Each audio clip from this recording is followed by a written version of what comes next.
Film industry में nepotism यानी भाई भतीजावाद का मुद्दा चाहे कितना ही तूल क्यों न पकड़ता हो, नेपोटिज्म को लेकर रोजाना कोई न कोई विवाद भले ही क्यों न छिड़ता हो, लेकिन जब हम मनोज बाजपेयी, आयुष्मान खुराना, राजकुमार राव, नवाजुद्दीन सिद्दीकी जैसे जबरदस्त एक्टर्स को देखते हैं तो ये बहस फीकी सी पड़ती नजर आती है। हाँ, इन सब के बीच एक बात जरूर सच है और वो ये कि स्टार किड्स को आउटसाइडर्स के मुकाबले मौका पहले मिलता है। हालांकि इसमें भी फिर कोई दो राय नहीं कि दर्शकों के दिल में तो वही जगह बना पाता है जिसकी एक्टिंग में दम हो। उदाहरण के तौर पर सदी के महानायक शहंशाह बिग बी यानी अमिताभ बच्चन के बेटे और एक्टर अभिषेक को ही ले लीजिए। फिल्में भले ही उन्होंने बहुत सारी कर डाली हो, लेगेसी का फायदा भले ही उन्हें मिला हो, लेकिन आज भी अभिषेक को सुपरस्टार और 100 करोड़ बिजनेस वाली सोलो फिल्म देने की कैटेगरी में नहीं रखा जा सकता है। Welcome to my Bollywood. आज हम आपको ऐसे ही कुछ स्टार किड्स से मिलवाएंगे जिनके सिर पर सुपरस्टार्स का हाथ रहा। चांदी नहीं सोने की चम्मच लिए ये पैदा हुए, लेकिन जब बॉलीवुड में करियर की बात आई तो पूरी तरह से फ्लॉप साबित हुए। इस लिस्ट की शुरुआत करेंगे आदित्य पंचोली के बेटे सूरज पंचोली के साथ। साल 2015 में हीरो से सूरज ने डेब्यू किया था।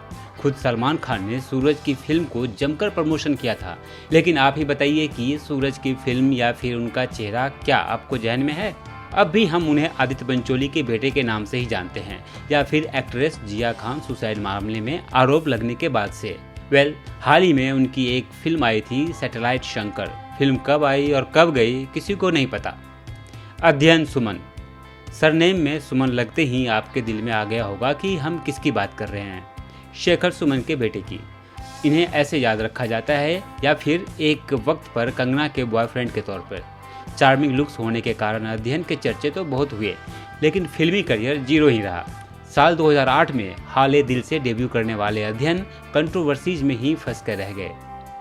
हरमन बावेजा, कई एक्टर्स को स्टार बनाने वाले जाने माने डायरेक्टर हैरी बावेजा अपने बेटे हरमन बावेजा को स्टार नहीं बना पाए। स्टार छोड़िए, एक्टर भी नहीं बना पाए। इनको सिर्फ ऋतिक रोशन के जैसे लुक्स के लिए याद किया जाता है। लव स्टोरी 2050 में प्रियंका चोपड़ा के साथ नजर आए हरमन का करियर लगभग शून्य ही रहा। 2-4 फिल्में करने के बाद हरमन लाइमलाइट से दूर ही हो गए। फरदीन खान, बॉलीवुड का जाना माना नाम कौन? फरदीन खान नहीं, फिरोज खान। अपने वक्त के सुपरस्टार रहे, लेकिन बेटे ने वो मुकाम हासिल नहीं किया। फरदीन ने 1998 में प्रेम अगन से बॉलीवुड में कदम रखा था, लेकिन बॉक्स ऑफिस पर यह फिल्म बुरी तरह से फ्लॉप रही थी।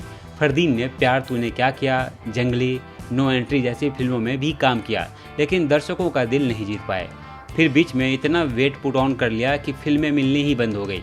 कुछ वक्त पहले ही फैट टू फिट होकर लौटे हैं। उदय चोपड़ा, यश चोपड़ा, मतलब आपको बताने की जरूरत नहीं है कि इंडस्ट्री का कितना बड़ा नाम है, लेकिन अपने ही बेटे यश को कामयाबी नहीं दिला सके। 2-4 फिल्मों में नजर आने के बाद उदय अब पूरी तरह से गायब हैं। परिवार का नाम साथ में जुड़ने के बाद भी उदय इंडस्ट्री में कुछ खास कमाल नहीं कर पाए। उदय चोपड़ा नेपोटिज्म की बहस करने वालों के लिए बहुत करारा जवाब है।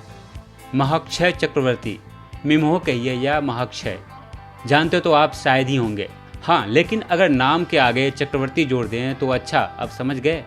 बस कुछ ऐसा ही इनका करियर भी रहा। साल 2008 में जिमी से शुरुआत की थी, लेकिन मिथुन दा के लाडले कुछ खास कमाल नहीं कर पाए और फेल हो गए। तो ये वो लिस्ट हैं जिनमें इन स्टार किड्स ने प्रूव किया कि भले ही हम स्टार किड्स हैं, लेकिन हमें एक्टिंग नहीं आती थी, इसलिए हम चल नहीं पाए। खैर, आप इस लिस्ट में और 2-4 नाम जोड़ सकते हैं जो मुझसे छूट गए हैं। आप कमेंट करके नाम बता दीजिए और हाँ, कमेंट करके ये भी बताएं कि ये खबर आपको कैसी लगी।